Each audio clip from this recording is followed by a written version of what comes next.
출애굽 때 많은 기적들이 있었는데 대표적인 기적을 뽑으자면 모세가 이스라엘 백성들을 애굽에서 데리고 나와가지고요 광야로 지나갈 때 많은 기적들이 있었는데 처음부터 많은 기적들이 있었는데 그 중에서 딱 하나만을 뽑자면 어느 기적이 있겠습니까? 모세 하면 생각나는 게 홍해 가르는 거. 그래서 십계명 그 영화를 보더라도 가장 유명한 게 그 홍해 바다를 가르는 그 일이 되겠는데 그때 어떤 일이 일어났으니까 하나님께서 홍해를 가르셨고 모세가 그 앞에 서가지고 손 들면서 일했지만은 그 홍해를 가르신 것은 모세가 가른 게 아니라 하나님이 가르셨던 것입니다. 믿습니까? 하나님께서 하셨는데 하나님께서 홍해를 가르시고 또 바람을 보내셔가지고 젖은 땅에 마를 수 있도록 그 마르지 않으면은 그 질퍽질퍽 해가지고 완전히 그 뭐라 그러나요? 그 질퍽질퍽한 거 갑자기 그 단어가 생각이 안 나네. 뻘이 돼가지고 그 어떻게 걸어갑니까? 근데 잘 걸어갈 수 있도록 바람을 보내주셔가지고 그렇게 말리기치게 하셨다는 게 이거 홍해를 가른 것도 굉장하지만은 바람을 보내줘서 그 짧은 시간에 그거를 다 마르게 하셨다는 거. 그것도 대단한 건데 그래가지고 이스라엘이 홍해를 건너가게 하셨다는 것입니다. 어쩌면 하나님께서 하나님의 강한 손이 그 홍해를 두 손으로 이렇게 가르지 않으셨는가 생각을 해봅니다. 그런데 여호수아 때에도 그와 같은 일이 또 일어났던 것입니다. 이때는 이제 가나안에 들어갈 때 이전에는 가나안에 가기 위해서 애굽을 떠나가지고 광야로 들어가면서 그런 일이 일어났는데 이제는 광야를 거쳐가지고 애굽으로 들어갈 때 그때 여호수아 때에도 바로 그런 일이 일어났던 것입니다. 요단강이 그들이 이제 가나안에 들어가려고 하는데 그 앞에 뭐가 있었습니까? 이전에는 애굽을 탈출하려고 할 때 홍해가 가로막고 있었는데 이번에는 가나안에 들어가려고 했더니 요단강이 그 앞을 가로막고 있었던 것이에요. 그래서 하나님께서 무엇을 하셨습니까? 제사장들에게 언약궤를 매라고 그랬죠. 언약궤를 매고 하나님과 함께함을 의지합니다. 우리가 무슨 일을 하더라도 혼자 하면 절대로 할 수가 없는데 하나님과 함께하면 될 줄로 믿습니다. 언약궤, 하나님의 임재를 의미를 하는데 하나님을 메고 언약궤를 메고 강에 들어가게 하십니다. 가라고 하니까 또 이 제사장들 또 그대로 순종을 합니다. 그래가지고 들어가는 것이에요. 그랬더니 어떤 일이 일어났습니까? 하나님 말씀 보니까 강이 흐르고 있었는데 강이 멈췄다는 것입니다. 근데 멈춘 것만이 아니라 물이 막 오다가 딱 멈추게 되니까 이 물이 막 쌓였다고 합니다. 물이 쌓인 거 보셨습니까? 이게 불가능한 일이에요. 물이 쌓였다고 성경에 기록되어 있는데 물이 흐르다가 물이 쌓이니까 스탑이 돼가지고 쌓이니까 이 물이 벽을 이루었던 것이에요. 하나님의 강한 손이 그 강물을 막으신 줄로 믿습니다. 하나님께서 그렇게 하신 거예요. 그날 하나님께서 크게 영광을 받으셨습니다. 하나님의 사람들이 하나님의 말씀에 순종을 했어요. 가라고 하니까 멈춰라 하고 가라고 하니까 사람들이 순종을 했고요. 또 자연이 하나님의 말씀에 순종을 했으니 그날 하나님께서 크게 영광 받으신 줄로 믿습니다.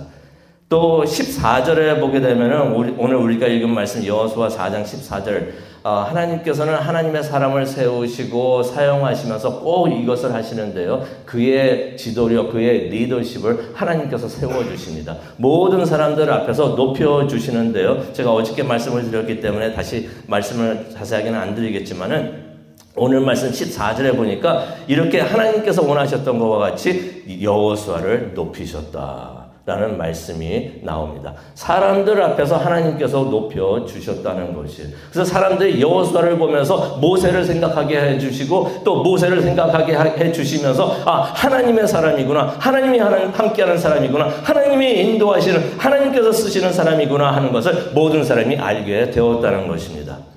여기 이 자리에 장로님들도 계시고 집사님들도 계시고 소그룹 리더들도 계시고 평소님들도 다 계시는데요. 하나님께서 성도님들을 사용하기를 간절히 축원합니다. 하나님께서 사용해 주실 때 또 무엇이 필요한가? 하나님의 능력이 필요한 줄로 믿습니다. 오늘 기도하실 때 하나님 나를 불러주시고 사용해 주신 나에게 능력 주시옵소서라고 기도하시기를 바라고요. 또 이거 기도하시길 바랍니다. 나에게 리더십을 주시옵소서. 하나님 나를 높여주셔서 하나님께서 영광받게 하여 주시옵소서라고 기도하시기를 바랍니다. 그래서 사람들이 우리 교인들도 그렇지만은 세상 사람들이 우리를 바라볼 때 저 사람들은 하나님의 사람들이구나 하는 것을 알 수 있도록 그렇게 하기 위해서 하나님께서 여호와를 높이셨다고 14절에 나왔는데 그런 큰 축복이 우리 모두에게 임하고 또 우리 교회에게 임하기를 바랍니다. 많은 교회가 있지만 사람들이 우리 교회 시온 성결교회를 바라보면서 여기는 하나님이 함께 하시는 곳이구나 하는 것을 사람들이 알 수 있다면 얼마나 큰 축복이 되겠습니까? 오늘 그 기도 그거 반드시 기도하시길 바랍니다. 하나님 우리 교회를 높여 주시옵소서, 우리를 높여 주시옵소서, 우리를 사용하여 주시옵소서라고 기도하시기를 바랍니다. 하나님은 꼭 그의 사람들을 그렇게 축복을 하십니다. 모든 것이 하나님 뜻대로 하나님께서 원하시는 대로 이루어졌으니 그날 하나님께서 크게 영광 받으셨는 줄로 믿습니다. 그런데 이스라엘이요 그날 체험한 그러한 하나님의 위대하심을 기억을 했어야 됐습니다. 그날 하나님께서 크게 역사하셨는데 그것을 그날 하신 것을 잊어버리면 안 됐던 것이에요. 그것을 기념하고 기억을 했어야 됐는데요. 이게 이렇습니다. 왜 홍해가 있었는가? 가만히 생각해 보니까 그런 것 같아요. 이전에 애굽을 떠나가지고 이제 가나안 광야로 이제 가게 되는데 광야에 몇 년 있었습니까? 40년 있었잖아요. 쉽지 않은 시간이 될 터인데 그 광야를 지나가면서 혼자 있지 않고 하나님이 함께 하신다는 것을 분명히 이스라엘 사람들은 알았어야 됐던 것이에요. 그리고 하나님께서는 그냥 우상 같은 하나님이 아니라 위대하신 하나님이고 유일한 하나님이란 것을 이스라엘 사람들이 그걸 분명히 알았어야 됐던 것입니다. 그래서 하나님께서 직접 그들에게 하나님의 위대하심을 보여주셨는데 그것이 뭐였습니까? 홍해를 가르면서 내가 이렇게 위대한 하나님이다, 여호와 하나님이다 하는 것을 보여주셨는데요. 이번에도 이스라엘이 광야를 지나가지고 이제 가나안에 들어갑니다. 가나안에 들어가니까 이제 다 끝났다, 여행 다 끝났다, 이제 뭐 만사형통이고 아무 일도 없겠다라고 생각을 할 수도 있었는데 우리가 잘 알고 있습니다. 가나안에 들어가서도 많은 어려움이 있게 되는 것을 우리가 알게 되는데 그들이 가나안에 들어가가지고 하나님의 민족을 이루고 하나님의 사람을 그래도 하나님의 말씀을 선포하기 위해서는 많은 어려움이 있을 수가 있는데 하나님의 강함을 하나님의 위대하심을 반드시 알아야 되는 또 자손들이 그것을 깨달을 필요가 반드시 있었어야 됐던 것입니다. 그래서 하나님께서 무엇을 하셨습니까? 이전에 홍해를 가르셨던 것처럼 이번에도 요단강을 갈라 주셨던 것이에요. 그래서 하나님이 이렇게 위대하시다 하는 것을 이스라엘 사람들에게 보여주셨던 것입니다. 그래서 이스라엘 사람들이 그것을 보고서 그런 하나님을 내가 믿고 있습니다. 그런 하나님이 나와 함께 하십니다 하는 것을 분명히 알 필요가 있었던 것입니다. 그래서 하나님께서 이스라엘 백성들이 요단강 건너자마자 어떻게 하시냐면요. 이스라엘 사람들이 그날을 기억하기 위해서 돌들을 세우십니다. 기념비를 세우시는 거죠. 그 내용이 1절부터 8절까지 나오고 10절부터 24절까지 나오는데요. 어떻게 했냐면은 12지파가 있었는데 한 명씩 나오라 그래가지고 요단강에 들어가게 합니다. 그래가지고 돌 하나씩을 가져와가지고 어깨에 메고서 이것을 20절에 보면 길갈까지 나중에는 이제 결국 길갈까지 가져가게 하시는데요. 그 장소에서 이제 길갈까지가 한 8마일 정도가 된다고 합니다. 그 돌들을 어깨에 메고서 그렇게 가가지고 길갈에다가 그것을 세웠던 것입니다. 그래서 그 세웠던 돌들이 이스라엘 자손에게는 영원히 하나님을 기억을 하는, 기념하는, 하나님께서 역사하신 그것을 기념하는 기념이 됐다라는 말씀이 7절에 나옵니다. 하나님을 모르는 사람들에게는 그냥 지나갈 때 그냥 돌이 쌓여져 있겠구나라고만 생각을 했었겠지만은 이스라엘 사람들에게는 그 돌들이 하나님께서 나타나셨고 하나님께서 역사하시고 하나님께서 가나안에 들어올 수 있도록 도우셨다는 것을 상징하는 귀한 돌이 되었던 것입니다.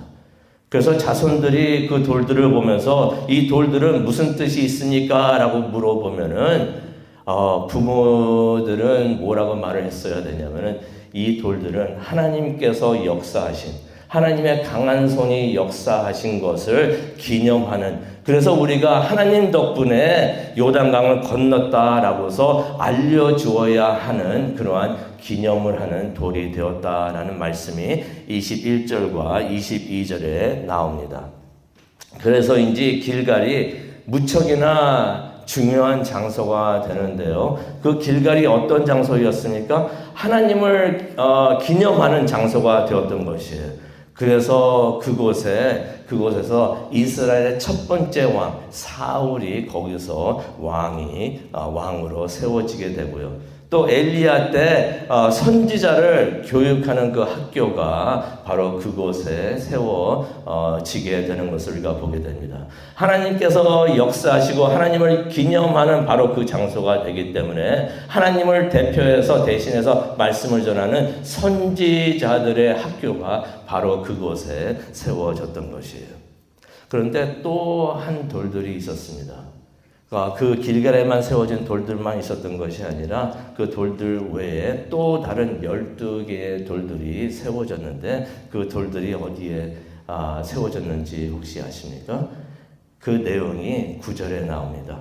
9절을 보게 되니까요, 여호수아가 요단강 한가운데로 갑니다. 요단강 한가운데는 어떤 것을 의미하냐면은 언약궤를 메웠던 제사장들이 서 있던 바로 그 자리라고 합니다. 여호수아가 그곳에 가가지고 돌 12개를 세웠다라는 말씀이 있습니다.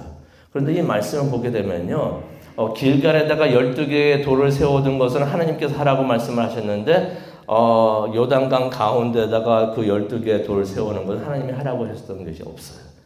아마 여호수아가 스스로 자신이 가가지고 그곳에다가 돌을 두었지 않은가 하는 생각이 듭니다. 여호수아가 기도하는 마음으로, 하나님께 기도하는 마음으로 그 돌들을 세우지 않았는가 생각을 해봅니다. 왜 여호수아가 기도하는 마음으로 그것을 세웠다고 말을 하는가? 요단강이 멈춰섰지만은 다 이스라엘 백성이 지난 다음에 어떻게 됐습니까? 하나님께서 다시 요단강이 흐르게 하셨잖아요. 그랬더니 요단강 가운데 여호수아가 세워뒀던 그 12개의 돌들은 물속에 갇히게 되었던 것이에요. 그렇다면은 사람들은 전혀 볼 수 없는 돌이 되는데 하나님은 그 돌들이 그 자리에 있는 것을 보시고 있으신 것을 우리가 믿습니다. 근데 성경 9절을 보니까요, 무슨 말씀이 있냐면 이 돌들이 다 무너져 없어진 게 아니라 오늘날까지 그곳에 있다라고서 하는 말씀이 있습니다.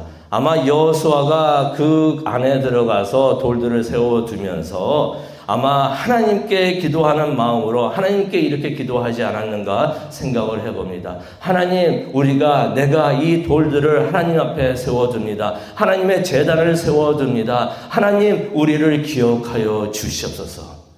하나님께서 우리를 봐주시고 우리를 기억하여 주시옵소서 하는 마음으로 요단강 안에다가 그 돌들을 세워두지 않았는가 생각을 해봅니다. 하나님께서 돌들을 길갈에 세워두신 이유를 우리가 다시 한번 생각을 해보면서 우리가 기도하는 시간을 갖기를 원하는데요. 하나님께서 왜 길갈에다가 12개의 돌을 세워두셨는가? 하나님께서는 이스라엘을 위해 하신 것을 이스라엘 사람들이 기억하기를 하나님께서 원하셨던 것입니다. 홍해를 가르셨듯이 하나님께서 요단강도 가르셨구나. 그래서 이스라엘이 그것을 영원히 기억할 수 있도록 하나님께서 그렇게 해 주셨는데 24절에 보니까 무엇을 기억해야 하는가? 하나님의 손이 강하다는 것을 기억하는 것을 하나님께서는 원하셨던 것입니다. 우리가 예배하는 하나님의 손이 강한 것을 우리가 기억하기를 원합니다. 강한 하나님께서 하나님의 사람들을 사랑해 주시고 지켜 보호하여 주시고 앞으로 인도하여 주시고 승리하게 해 주시는 줄로 믿습니다. 하나님의 강한 손이 우리와 함께 하는 것을 우리가 기억하기를 원합니다. 하나님의 강한 손, 이스라엘에게도 함께 하셨던 하나님 이것을 기억하고 하나님의 사람들이 기억하기를 원하는데 하나님 우리와 함께 하여 주시옵소서라고 기도하는 우리 모두가 되기를 원하고요. 또 24절에 보니까 그러한 강한 하나님을 이 땅의 모든 사람들에게 전하라 하는 하나님의 말씀이 있습니다. 강한 하나님을 전할 수 있는 우리 모두가 되기를 원합니다. 우리가 승리하여서 하나님의 뜻을 이루어서 사람들이 이게 무슨 일인가, 이게 무슨 뜻인가 하고 우리에게 물어볼 때 하나님이 강하십니다. 하나님이 크십니다. 하나님이 위대하십니다. 라고서 말을 전할 수 있는 우리 모두가 되기를 원합니다. 그러한 하나님을 우리가 경외하고 순종하고 예배하고 그래서 그러한 하나님을 전하는 우리 모두가 되기를 원합니다. 이스라엘이요 요단강에 들어갔다가 나오면서 거듭났던 것이에요.